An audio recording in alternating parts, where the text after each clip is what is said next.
खबरों में आगे बढ़ते हुए सीधे रुख करेंगे हिमाचल प्रदेश का, जहां पूर्व मुख्यमंत्री जयराम ठाकुर प्रेस कॉन्फ्रेंस कर रहे हैं। परिवर्तन के लिए नहीं, व्यवस्था परिवर्तन के लिए आए।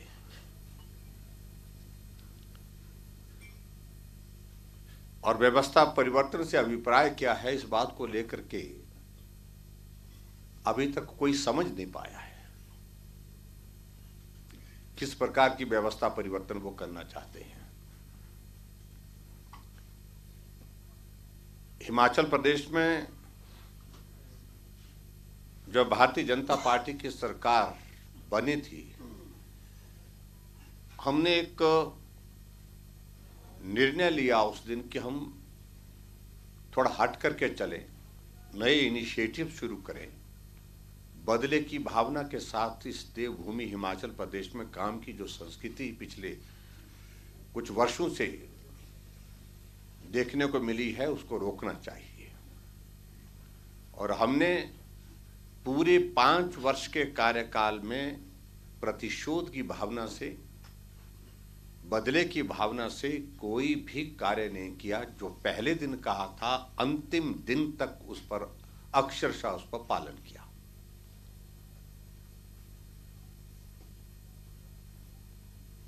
और यहां हिमाचल प्रदेश में वर्तमान सरकार ने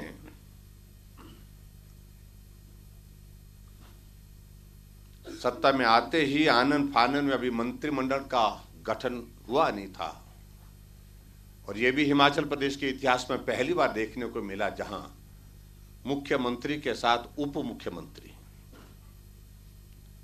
हिमाचल प्रदेश को मिला। और आनन फानन में एक दौर शुरू हुआ डिनोटिफिकेशंस का, जो दौर अभी तक भी नहीं थमा है।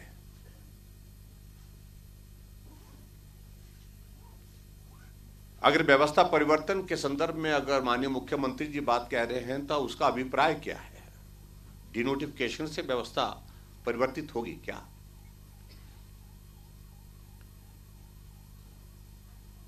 किसी भी सरकार को 5 साल का मैंडेट होता है, 5 साल का कार्यकाल होता है।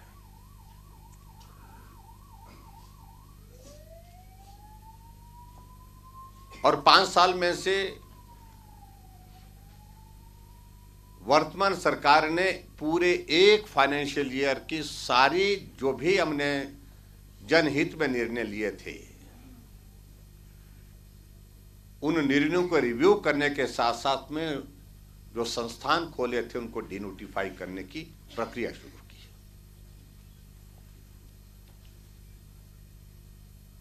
जो मैं समझता हूं गैर संवैधानिक है, क्योंकि किसी भी सरकार के 5 साल के कार्यकाल को आप 4 साल नहीं कर सकते। अगर यही क्रम रहा तो आने वाले समय में यह भी परिस्थिति होगी कि 5 साल के निर्णयों पर भी विचार करने के बाद वो भी रद्द किए जा सकते हैं। फिर पॉपुलर मैंडेट किसी गवर्नमेंट को है तो निर्णय उनने अपने सरकार के दौरान लिए हैं, उनको रद्द करने के लिए एक प्रक्रिया का होना बहुत आवश्यक है। वो रिव्यू करते, रिव्यू करने के बाद उसके बाद आगे बढ़ते। जहां उनको लगता जस्टिफाई नहीं हो पा रहा है कोई इंस्टीट्यूट तो उसके बारे में विचार करते। और ऐसी परिस्थिति की 1952 की एक पुलिस चौकी सुंदरनगर के डहर में खुली हुई, उसको भी डिनोटिफाई कर दिया। ऐसा एक जुनून चढ़ गया कि बंद कर दो। और हिमाचल के इतिहास में इस बात को आप लोगों ने देखा होगा कि सरकार बनने के साथ साथ में इंडस्ट्री बंद, यानी कि सीमेंट इंडस्ट्री बंद हो गई, जो आज तक हिमाचल प्रदेश में हुई नहीं है। इंडस्ट्री के इश्यूज आते हैं, यूनियन के इश्यूज आते हैं, आपस में बैठ करके उनको सॉर्ट आउट करने का मैकेनिज्म डेवलप करना पड़ता है। और हिमाचल जैसे छोटे से प्रदेश के लिए सीमेंट इंडस्ट्री सबसे बड़ी इंडस्ट्री है, और 2 इंडस्ट्री में ताले लग गए। हजारों लोगों को जिनको रोजगार मिलता था, ट्रक ऑपरेटर्स हैं, उनके परिवार हैं, जो एम्प्लॉय वहां पर काम करते थे, वो सड़कों पर आ गए। और 1 महीने का कार्यकाल हो गया, लेकिन उसके बावजूद भी उस समस्या का समाधान अभी तक भी नहीं हो पाया है। इंडस्ट्री बंद, पीएससी में डॉक्टर बैठे, सीएससी में डॉक्टर बैठे हैं, सिविल हॉस्पिटल में डॉक्टर बैठे हैं, डॉक्टर पेशेंट का ट्रीटमेंट कर रहे हैं 6-6 महीने से, लेकिन उसके बाद डिनोटिफाई करके ताला लगा दिया गया।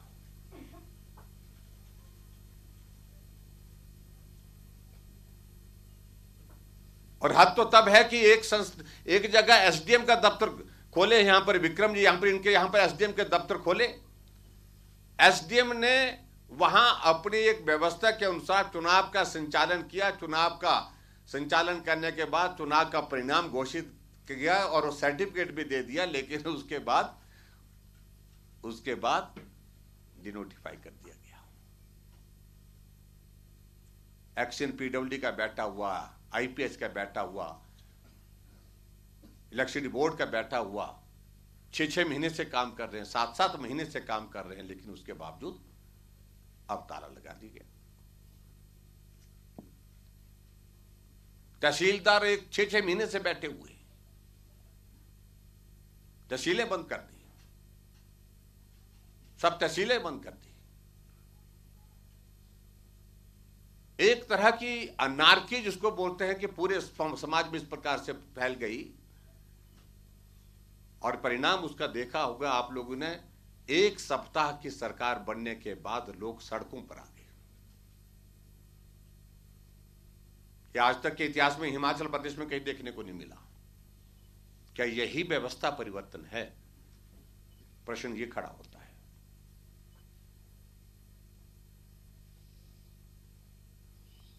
हम कह रहे थे कि मंत्रिमंडल का विस्तार होना चाहिए,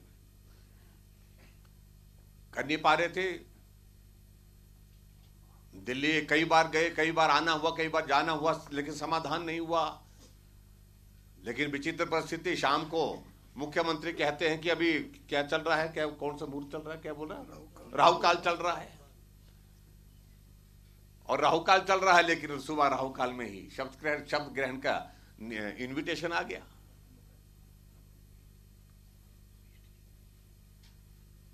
मंत्रिमंडल का विस्तार हुआ है, मैं उसमें सभी मंत्रियों को बधाई देता हूं, लेकिन मेरा यह मानना है कि हिमाचल प्रदेश में जो मंत्रिमंडल का वर्तमान में जो गठन हुआ है वो उसमें बहुत बड़ा असंतुलन है, क्षेत्रीय असंतुलन है, और उसके साथ साथ में और भी जातीय भी असंतुलन उसमें है।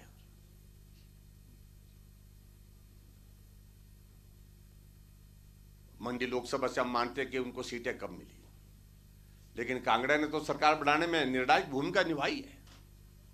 और कांगड़ा 15 विधानसभा क्षेत्र में एक मंत्री दिया ना, एकमात्र मंत्री, और पार्लियामेंट्री कॉन्स्टिट्यूंसी में एक एडिशन करे तो एक स्पीकर है।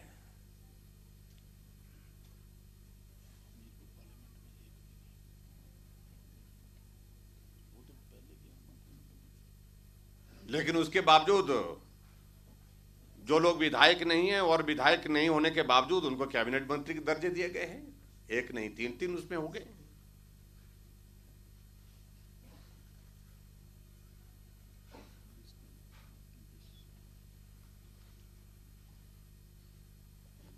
लेकिन साथ साथ में मंत्रिमंडल के विस्तार से साथ साथ में एक चीज बड़ी ध्यान में आई कि हिमाचल प्रदेश में एक साथ एक मुश्त 6 चीफ पार्लियामेंट्री सेक्रेटरी बना गया, मुख्य संसदीय सचिव बना दिए गए, और 6 पार्लियामेंट्री सेक्रेटरी बनाए गए।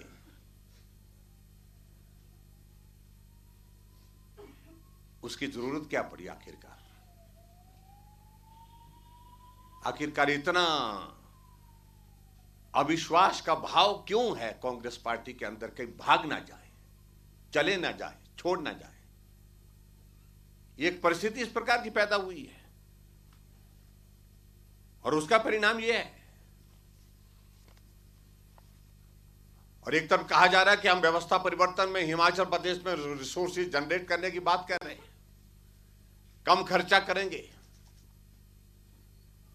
ये जो 6 मुख्य संसदीय सचिव बनाए, जिनको मंत्री के बराबर की सुविधाएं लगभग होंगी,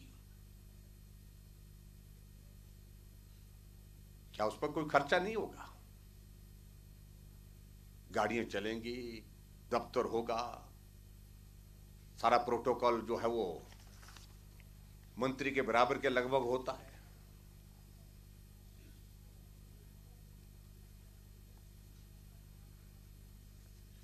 और उस तरह से तो सीपीएस के संदर्भ में मैं इतना जरूर कहना चाहता हूं कि पहले भी इन्होंने 9 सीपीएस बनाए थे, एक बार शायद मेरे में 2013 में बनाए थे।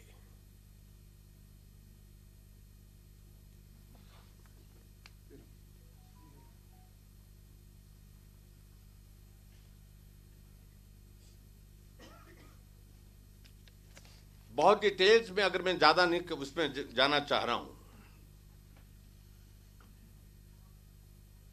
असम गवर्नमेंट ने एक एक्ट बनाया था सीपीएस और पीएस के लिए, parliamentary secretary and chief parliamentary secretary के लिए, और जिसको हाई कोर्ट गुवाहाटी ने जो है उसमें ये पूछा था हाई कोर्ट ने कि भी क्या विधानसभा को ये एक्ट को बनाने का अधिकार है, और अल्टीमेटली हाई कोर्ट ने भी कहा कि यह अधिकार नहीं है।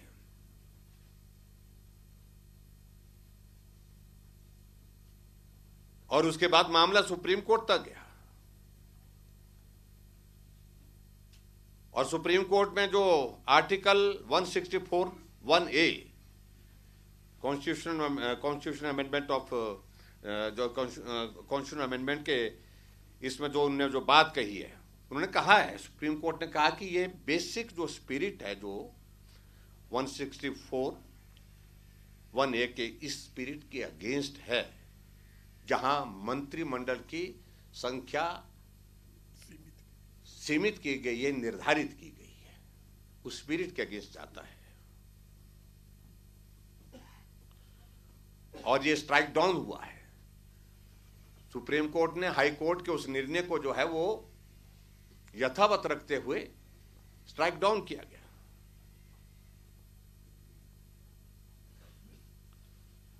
और उसी तरह से मैं कहना चाहता हूं कि मणिपुर में 2021 में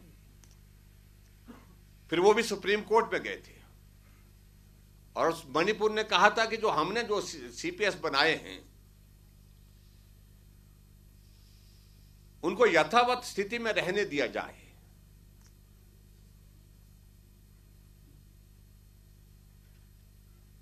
लेकिन उसके बावजूद भी सुप्रीम कोर्ट ने वो भी स्वीकार नहीं किया है।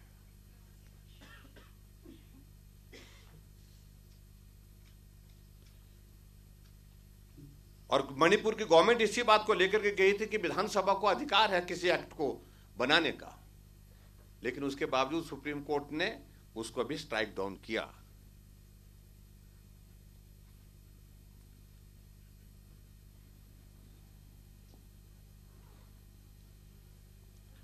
और सुप्रीम कोर्ट ने बड़ा स्पष्ट किया कि ये लेजिस्लेटिव कॉम्पिटेंसी में नहीं आता है, इसलिए इस एक्ट को आप नहीं बना सकते हैं, बड़ा स्पष्ट किया इस बात को लेकर के। और उसी तरह से दिल्ली स्टेट में 21 सीपीएस बनाए थे, पीएस और सीपीएस बनाए थे, लेकिन हाई कोर्ट ने उस सारी चीज को भी कहा कि ये नहीं किया जा सकता है। इस बात को स्पष्ट करने से पहले, जब जजमेंट रिजर्व थी, उससे पहले ही दिल्ली गवर्नमेंट ने सारे के सारे जो है वो जो सीपीएस और पीएस थे, चीफ पार्लियामेंट्री सेक्रेटरी और पार्लियामेंट्री सेक्रेटरी जो है उनको विड्रॉ कर दिया था, उनको वापस ले दिया था।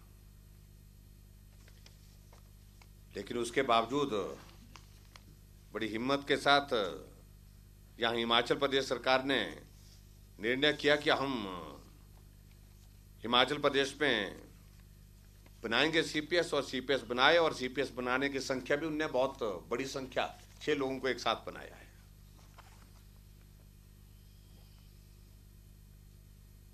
जब हमारी सरकार बनी तो हमारी सरकार के सामने भी इस तरह का विषय आया था कि इस तरह से किया जाए,